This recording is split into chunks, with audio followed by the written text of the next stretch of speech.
Hey everyone, welcome to today's video. We're going to talk about the Twitter hack, but how can you avoid it? Let's find out.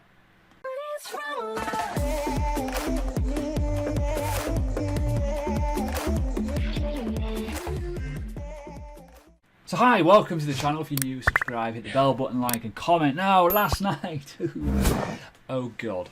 So, we had a Twitter hack. I want to talk about this, I want to put my thoughts out there. Now, this video is going to go over what happened in a small slide. I'm not going to go over that too much, everyone knows about it, but I want to go over scams mainly, how to avoid them, what to look for, educational stuff. So please do check out the links below if you want to jump in my Telegram and stuff like that. Yeah, they're legitimate links. By the way, I have scammers impersonating me, so be careful. On my Twitter, you'll see in my pinned post fake email addresses. It happens all the time. So if you are ever, as a subscriber, or if you see a fake Instagram, whatever, please let me know if you can. Get me in Telegram, in my official Telegram group. You'll find me very, very easily.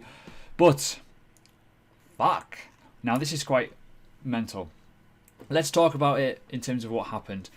All of the big influential people that you can think of in the world, literally everyone, apart from Donald Trump, did a tweet like this. I am giving back to the community. All Bitcoin sent to this address. I will double it, basically. Fuck me. Right. If you were born yesterday and you think that sending Bitcoin to a address to a stranger, technically, who you obviously know it's a fucking scam, in my view, yeah, very, very, very, very mental, really, when you think about it. This obviously still works. There's obviously still demand for scammers to do this. Now, my thoughts are, that is obvious, but I know people fall for it. I know people did fall for it because the wallet address made over $140,000, which is scary. So for all the effort that went into basically do the hack, and the next part of this video I'm going to show you what happened in terms of how the hack happened. Scary when you think, but the way I look at this, I think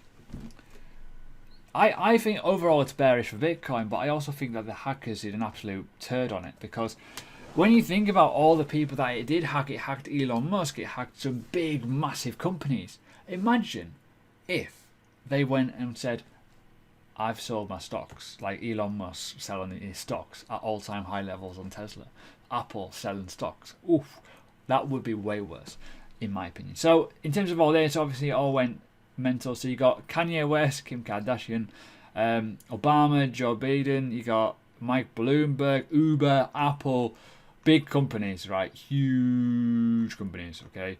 Obviously everything went, you know, this is huge, massive, monumental, okay? So just be very, very, very, very, very careful in terms of stuff like this. If you ever see an advert, if you ever see any sort of big influencer saying, send me Bitcoin, I will send it back, please don't. Like, if you do that, wow. Moving on though, Twitter reveals that its own employee tools contributed to the attack, basically. So essentially what happened was they had a series of permissions that they could get into the system via an external place, and they were able to change the emails associated to said accounts to be able to tweet off them. But the scariest thing with this is they could have tweeted anything. As I say, they could have tweeted stock market relational sort of stuff to cause a dump in the price. They could have shorted the futures markets and made probably way more money, in my viewpoint. In my opinion, I thought that would have been the better way of doing it. But I want to kind of highlight that everyone know, in my opinion, most people know about Bitcoin, right? It's not like a lot of people going, oh, this is really bullish for Bitcoin, it's publicity. Well, it's not, because most people know what Bitcoin is. What it has done is just reaffirmed and confirmed again that Bitcoin can be used for criminal activities. The hackers are not going to use a sort code and an account number. Oh, by the way, send me some money, I'll double it. They're not going to do that. Bitcoin is a very, very easy way to do it. However, Bitcoin is, in a way, transparent. You can see the wallet, you can see what's in there. It depends now on how the hackers are going to get that out. Whether they're going to go to a certain dodgy exchange that is not on said lists to be able to get the liquidity to then get the cash. But all eyeballs will be on them wallets.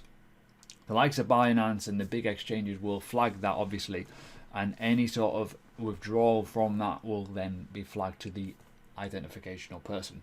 Now, there's a few little things I want to talk about now. We're going to move on to scams in general, right? This is a massive thing for me. I hate scammers. They do my head in. Most of the people that end up in my inbox or into my Telegram or into my courses, whatever, have all been victim of some sort of foul play, whether that is a Ponzi scheme, whether it's a giveaway scam, whether it's a hack due to a phishing link, all kinds of stuff in terms of those elements, right? Just to give you an idea, it's going to get worse, right? I cannot even imagine what you're thinking now listening to this, but it's going to get worse. As the world develops in terms of blockchain technology, possible price action as well, higher prices, you're going to see more and more attacks in terms of stuff like this. Giveaway scams, Ponzi schemes, the return of investment scams, right? These are the obvious ones where, in my opinion, you know, if someone's offering you 2% per day every day in terms of a Ponzi, be careful, because that's probably never going to happen. Another one as well is signal groups. Signal groups are the worst, in my opinion, because they really do prey on weak-minded, kind of unknowledgeable people. I don't mean that to be insulting, but you channel into the greed mentality of people. It's psychological. Everyone has that weakness of greed. If someone keeps seeing profits, oh, get this as access, you make money. Look at the giveaway scam. Put your money in, you'll double it, you'll get it back in 30 minutes, mate. Greed mentality. We all have it. Every single person has it. No word of a lie. You will find it. If you are greedy, you will know about it. Everyone is, so it just depends on how you control it. But signal groups, keep an eye out. Why?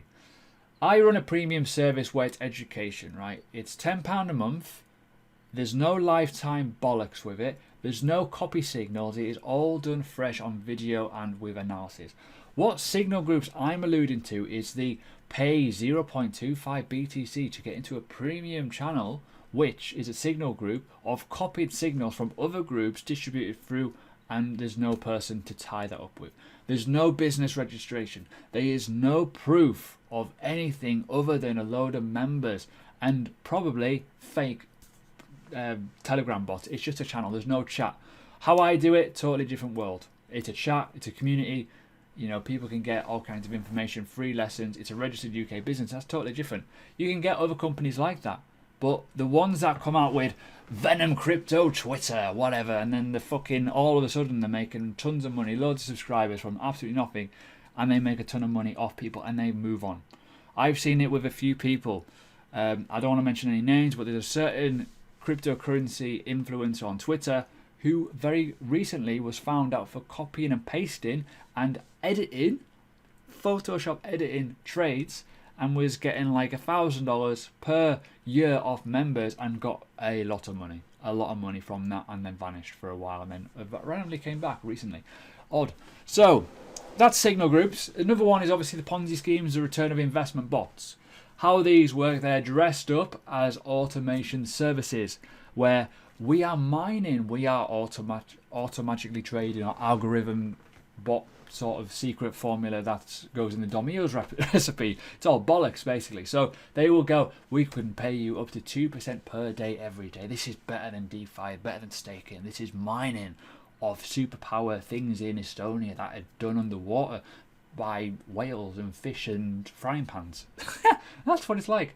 And in my opinion, bollocks, because they're basically Ponzi schemes. So how they work is basically the person that is underneath you pays for you, and it just carries on rolling and rolling. There's loads of them out there. If you look for them, there's loads of them out there, but they do end up in inboxes. Go, look at this business opportunity. You can make 2% per day, every day, for the rest of your life. Usually fold within 2 months because the person at the top has won. They've recruited a lot of people, pyramid schemes, all kinds of horrible stuff. That's horrible. As we know, giveaway scams are there obvious. They're very, very easy. Cloud mining is a bit of a grey area. It's very, very dodgy. As I say, people decorate mining as a passive income stream, when in reality, if you know what you're doing with mining, you know that the results are not that good. If you are ever promised something that looks a bit too good to be true, that's obvious. Please do not go for it. ICO scams as well. Fake ICOs on fake WordPress websites. Oh, we're going to do a fundraise. It's that and the other. Fake tweets, fake business partnerships, fake team, stock images, my face, whatever. All kinds of random people like that do those sort of things, and they put it out into the community. They pay like 25 grand, for example, to do a lot of advertising, get a marketing team, push it out there, and the coin doesn't exist. They'll get like $600,000 to $1 million back and fuck off. Right? That's another scam that obviously realistically happens quite a lot. So yeah, the world of crypto is great. You just got to be careful what you do, and this is why you need to find trusted people to listen to take on board what they're saying. Do not copy, take on board through a various number of sources and make your own choices, your own decisions, your own trading investments, and all kinds of stuff like that. So if you see anything dodgy, ignore it. If you are clicking on links in your email and you're thinking, oh, hold on a minute, Ledger want my seed number and my private keys, all right then, don't do that. That is another scam. Phishing links, emails. Please keep all your stuff separate. Keep it separate. Keeps it a lot easier. So there we go. Today's video is done. Try not to fall for any sort of dodgy scams. If influencers are asking for money, well, that's probably dodgy as well. So yeah, enjoy the rest of your day. Links, obviously, to other videos that you may learn a bit, but hopefully educational. Please be careful with your cryptocurrency. It is money at the end of the day.